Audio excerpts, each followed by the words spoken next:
El poder de la hora, un camino hacia la realización espiritual de Eckhart Tolle, uno de los mejores libros de los últimos años. Cada frase evoca verdad y poder. Editorial Grijalbo. Tú estás aquí para permitir que el divino propósito del universo se despliegue. Esa es tu importancia. Eckhart Tolle. Prefacio del editor. Quizás solamente una vez cada 10 años, incluso una vez cada generación, surge un libro como El poder de la hora. Es más que un libro. Hay en él una energía vital que probablemente usted pueda sentir en cuanto lo toma en sus manos. Tiene el poder de crear una experiencia en los lectores y de cambiar su vida para bien. El poder de la hora se publicó por primera vez en Canadá y la editora canadiense Connie Kellogg me dijo que había oído múltiples historias de cambios positivos e incluso milagros que han ocurrido cuando la gente se ha adentrado en el libro. Los lectores llaman, dijo, y muchos me hablan de las maravillosas curas, transformaciones e inmenso gozo que están experimentando porque han seguido este libro. El libro me hace consciente de que cada momento de mi vida es un milagro. Esto es absolutamente cierto y me dé cuenta de ello o no, y el poder de la hora me muestra cómo hacerme consciente de ello una y otra vez. Desde la primera página de su obra resulta claro que Eckhart Tolle es un maestro contemporáneo. No está alineado con ninguna religión, doctrina o gurú particulares. Su enseñanza proviene del corazón, de la esencia de todas las demás tradiciones, y no contradice a ninguna de ellas, sea la cristiana, la hindú y la budista, la musulmana, la indígena o cualquier otra. Es capaz de hacer todo lo que los grandes maestros han hecho, mostrarnos con un lenguaje simple y claro que el camino, la verdad y la luz están dentro de nosotros. Eckhart Tolle empieza por presentarnos brevemente su historia, una historia de depresión y desesperación tempranas, que culminó en una tremenda experiencia de despertar una noche, no mucho después de haber cumplido 29 años. Durante los últimos 20 años ha reflexionado sobre esa experiencia, meditado y profundizado su comprensión. En la década pasada se convirtió en un maestro universal, un gran espíritu, con un gran mensaje, el mismo que Cristo y Buda enseñaron. Se puede alcanzar un estado de iluminación aquí y ahora. Es posible vivir libre del sufrimiento, libre de la ansiedad y la neurosis. Para lograrlo, solo tenemos que llegar a comprender nuestro papel de creadores de nuestro dolor.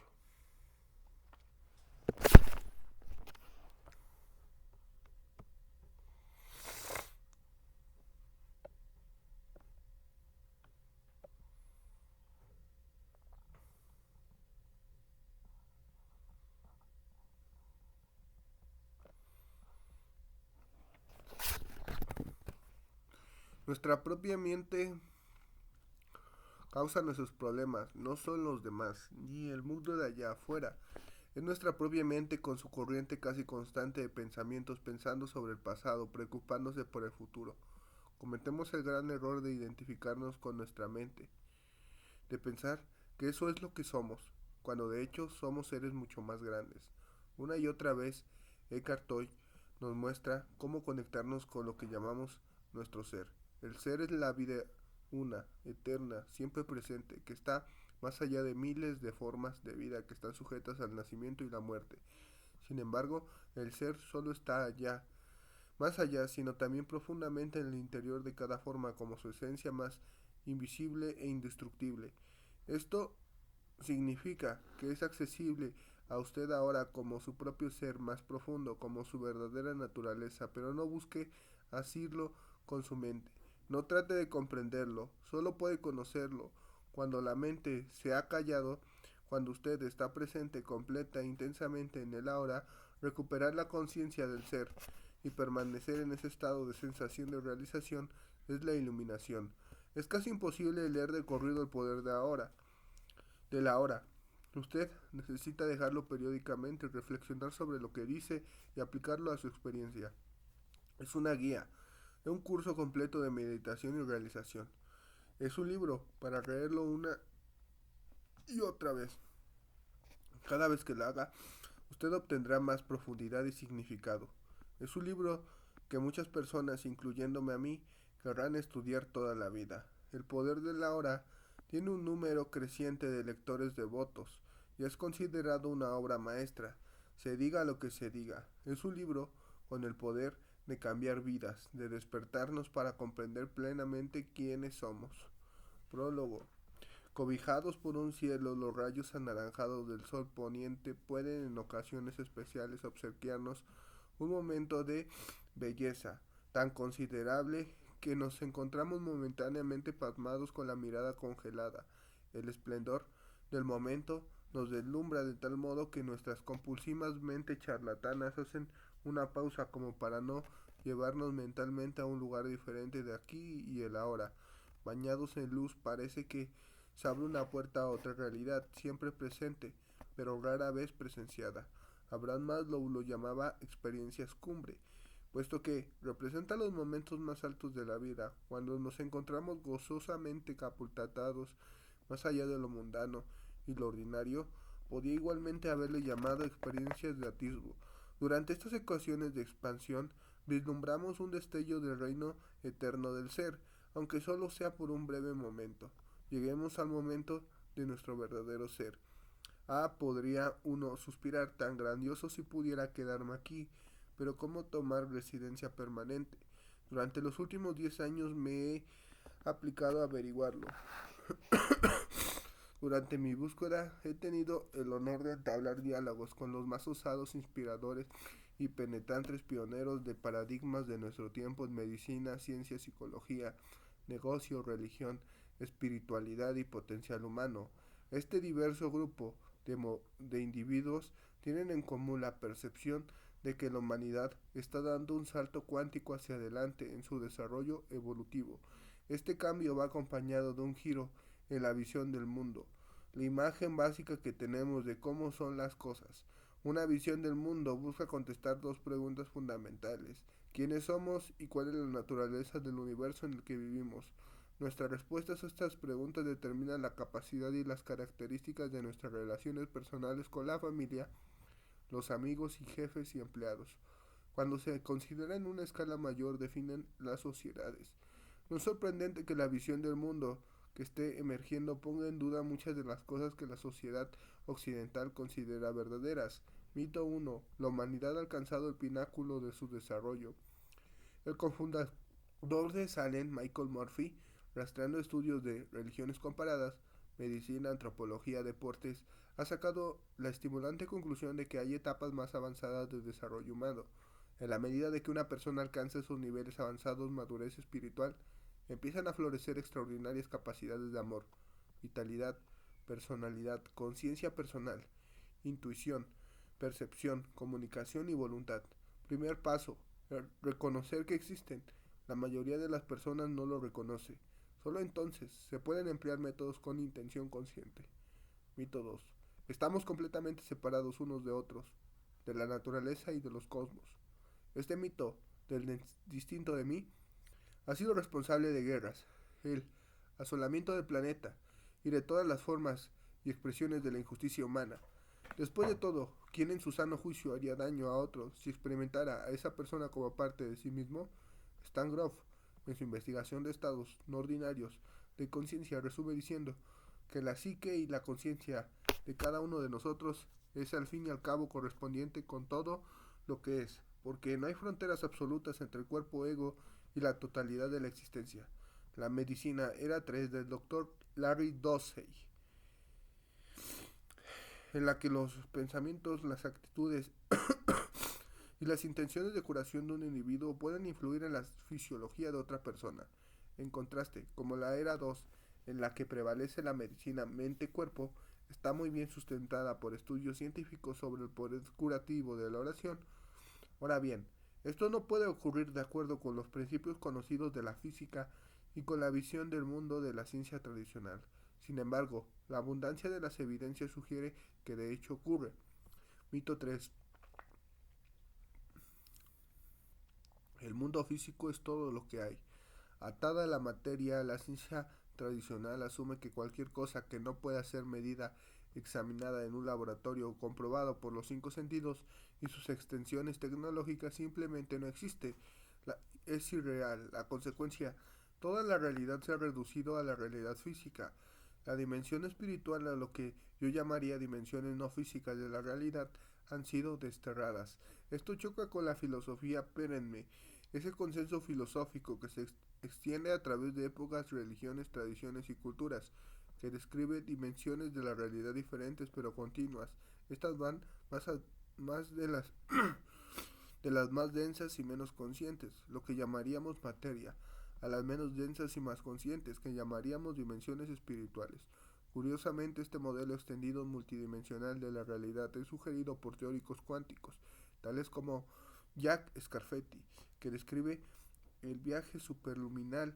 Otras dimensiones de la realidad se usan para explicar los viajes que ocurren a velocidad mayor que la luz, el tiempo de los límites de velocidad, o considera el trabajo legendario del físico David Bohm en su modelo multidimensional de la realidad desarrollada.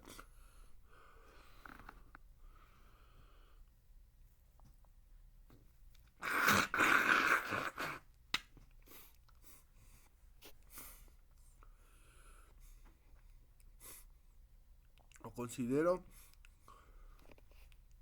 el trabajo legendario del físico David Bohm con su modelo multidimensional de la realidad desarrollada, física e implicada no física. Eso no es mera teoría. El experimento Aspect de 1982 en Francia demostró que dos partículas cuánticas que habían estado conectadas alguna vez cuando eran separadas por vastas distancias permanecían conectadas de alguna manera.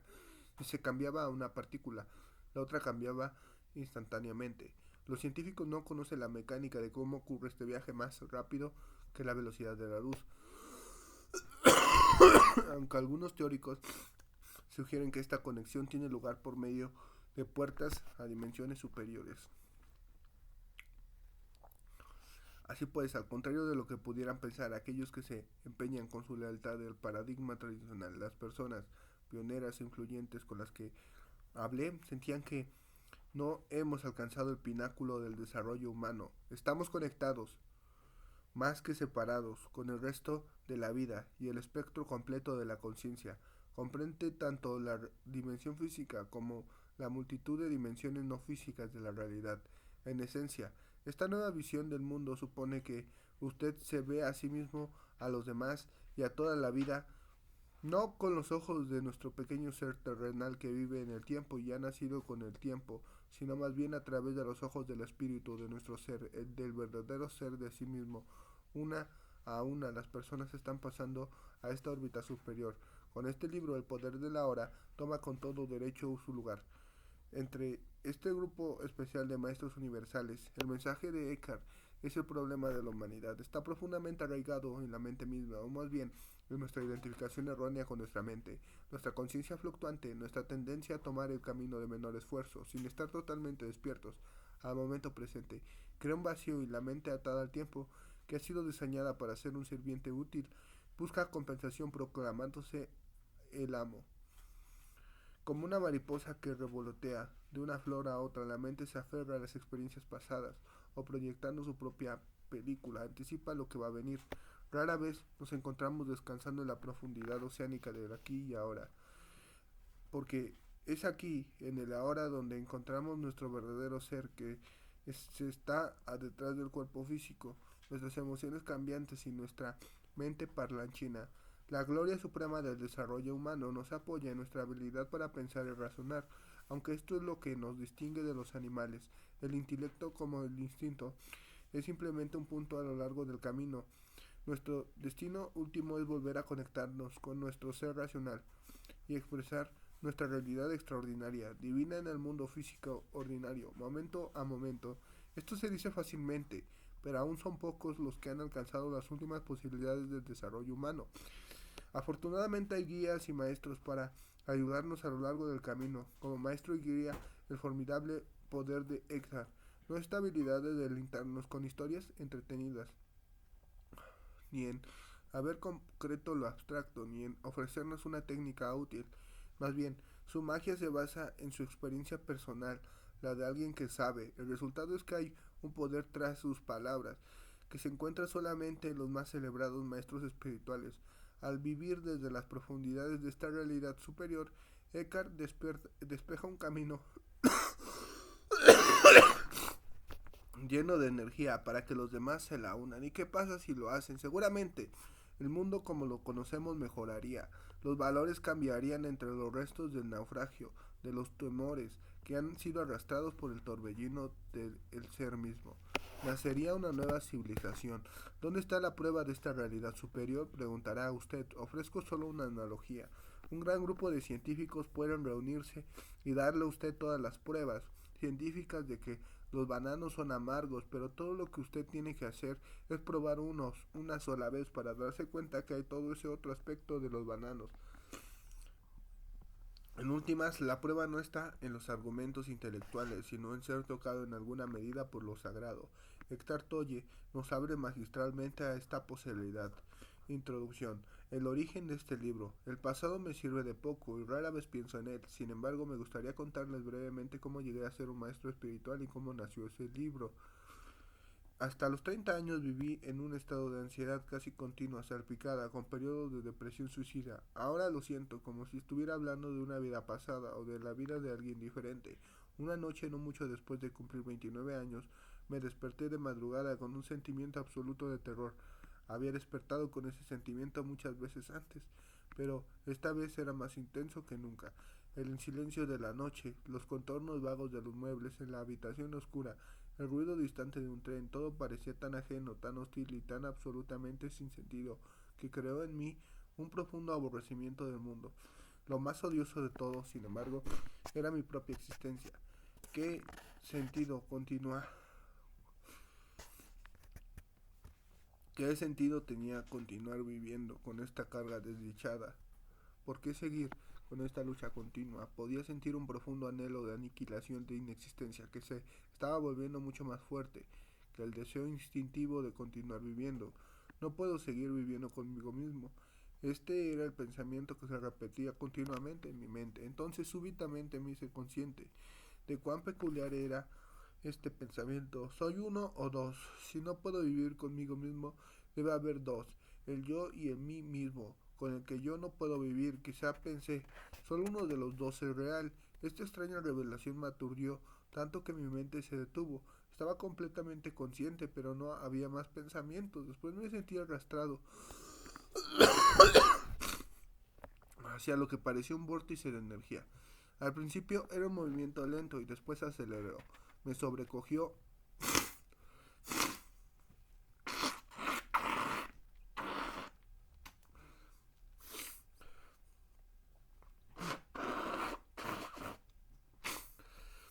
un intenso temor y mi cuerpo comenzó a temblar.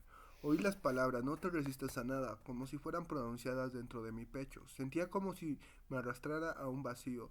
Sentía que al vacío estaba dentro de mí, en lugar de afuera. De repente ya no sentí más miedo y me dejé caer en aquel vacío. No recuerdo lo que pasó después. Me despertó el canto de un pájaro en la ventana. Nunca había oído un sonido así antes. Mis ojos estaban cerrados y vi la imagen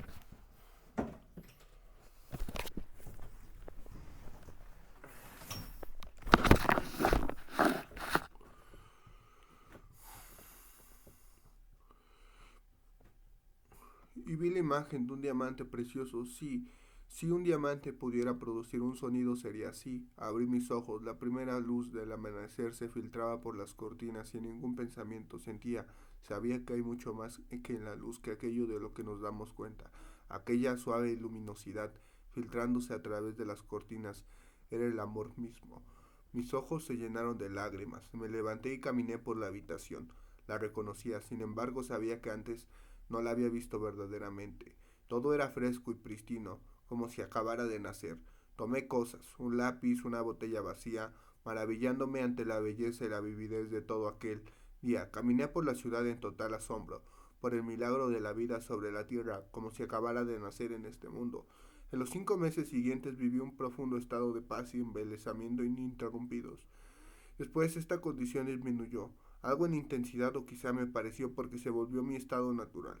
Podía funcionar todavía en el mundo, aunque me daba cuenta de que nada de lo que hiciera podría añadir algo a lo que ya tenía.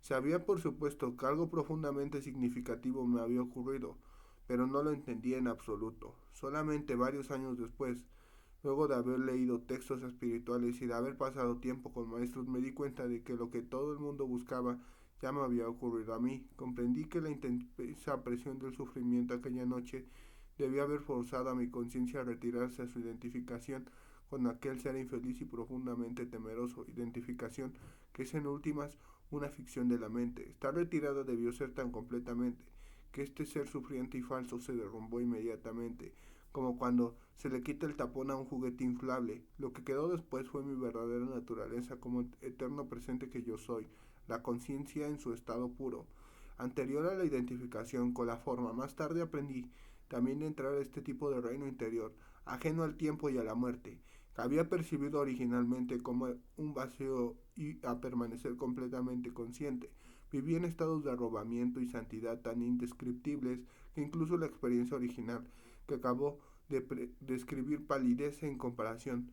Llegó un momento en el que por un tiempo no quedó nada de mí en el plano físico. No tenía relaciones ni empleo, ni hogar, ni identidad socialmente definida. Pasé casi 2 años sentado en los bancos de los parques en un estado de intenso gozo. Pero incluso las experiencias más bellas vienen y se van. Más fundamentalmente que cualquier experiencia es la corriente subterránea que no me ha abandonado desde entonces. A veces es muy fuerte, casi palpable, y los demás la pueden sentir. También en otras ocasiones está, en alguna parte, en el fondo, como una melodía distante. Después la gente venía ocasionalmente a mí y me decía, quiero lo que usted tiene, puede dármelo, mostrarme cómo lograrlo. Y yo decía, usted ya lo tiene, solo que no puede sentirlo porque su mente hace demasiado ruido.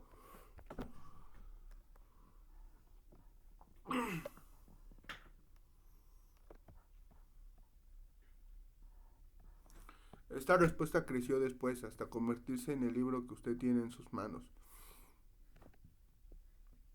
Sin darme cuenta tenía una identidad externa de nuevo. Me había convertido en un maestro espiritual. La verdad que hay dentro de usted. Este libro representa la esencia de mi obra en la medida en que puede ser expresada en palabras con individuos y con pequeños grupos de exploradores espirituales durante los últimos 10 años en Europa y en Norteamérica con profundo amor y aprecio. Quisiera agradecer a esas personas excepcionales su valor de deseo de abrazar el cambio interior, el reto de sus preguntas y su disposición a escuchar. Este libro no había podido llegar a existir sin ellos. Pertenecen a lo que es todavía una minoría de pioneros espirituales, pero que afortunadamente está creciendo. Personas que están alcanzando un punto en las que son capaces de romper patrones mentales colectivos y heredados que han mantenido a los seres humanos sujetos al sufrimiento por millones de años. Confío en que este libro llegue a los que están listos para una transformación interior muy radical y que por lo tanto actúe como un catalizador para ello. Espero también que llegue a otros muchos que se encuentren su contenido digno de consideración, aunque pueda que no estén listos para vivirlo o practicarlo plenamente. Es posible que en el futuro la semilla que sembró al leer este libro se fusione con la semilla de la iluminación que tocó ser humano lleva dentro y súbitamente esta semilla brote y se haga viva dentro de ellos. El libro es en su forma actual se originó a menudo espontáneamente en respuestas a preguntas hechas por personas en seminarios, clases de meditación y sesiones de consejería privadas, así que he conservado el formato de preguntas y respuestas. Aprendí y recibí tanto en esas clases y sesiones como los que preguntaban algunas de las preguntas y respuestas. Las escribí casi al pie de la letra. Otras son genéricas, es decir, que combiné ciertos tipos de interrogantes como se hacían con frecuencia en una sola pregunta y resumí la esencia de diferentes respuestas para formar una respuesta genérica. A veces, en el proceso de escribir surgía una nueva respuesta más profunda o penetrante que en cualquier cosa que yo hubiera hecho. Algunas otras preguntas adicionales fueron formuladas por la editora para clarificar más algunos puntos.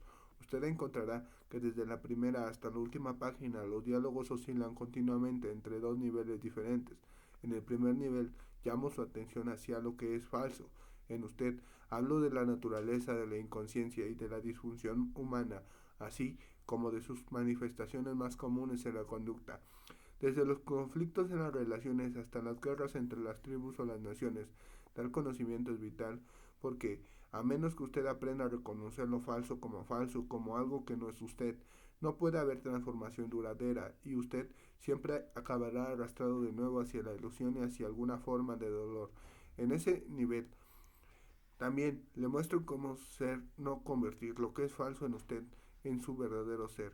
Y en un problema, porque así es como se perpetúa lo falso. En el otro nivel hablo de una transformación de profunda de la conciencia humana, no como una posibilidad futura distante, sino disponible ahora, sin haberse quién sea usted donde esté. Trato de mostrarle cómo de liberarse de la esclavitud de la mente, cómo entrar en un estado iluminado de conciencia y cómo sostenerlo en la vida diaria. En este libro